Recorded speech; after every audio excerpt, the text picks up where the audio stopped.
You might have seen Israel's latest attack on Gaza's only safe zone, but the Israeli military says it's doing everything it can to minimize civilian casualties. It set up humanitarian zones and issues evacuation orders almost daily. But it still decides to bomb, kill, maim civilians in areas it's defined as safe.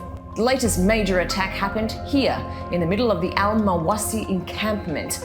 With just flimsy bits of tent to protect them, people here didn't stand a chance. Israel says it was targeting Hamas commanders, but al-Mawasi isn't supposed to be a battle zone. It's actually one of the first areas that Israel designated a humanitarian zone after its war on Gaza began in October. The once desolate strip was made a central feature of what Israel said it was doing to help Palestinians.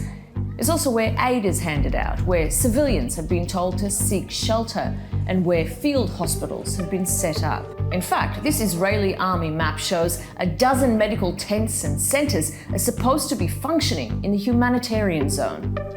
But as the conflict has continued, Israel's changed the rules. It's repeatedly shifted the boundaries of the humanitarian area, saying Hamas fighters are hiding among civilians or launching rockets from supposed protected neighborhoods. In July, it says it recovered the bodies of 5 hostages from a tunnel below an area the military had previously designated a humanitarian zone.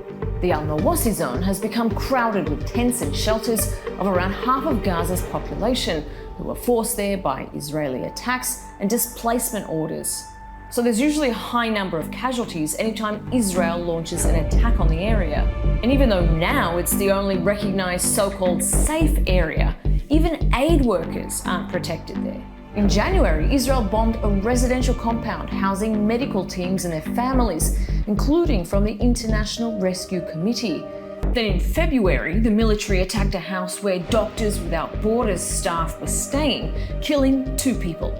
And in July, the Israeli army says it killed senior Hamas commander Mohammed Def in a strike on al-Mawasi. But that attack also killed more than 90 people and injured hundreds more.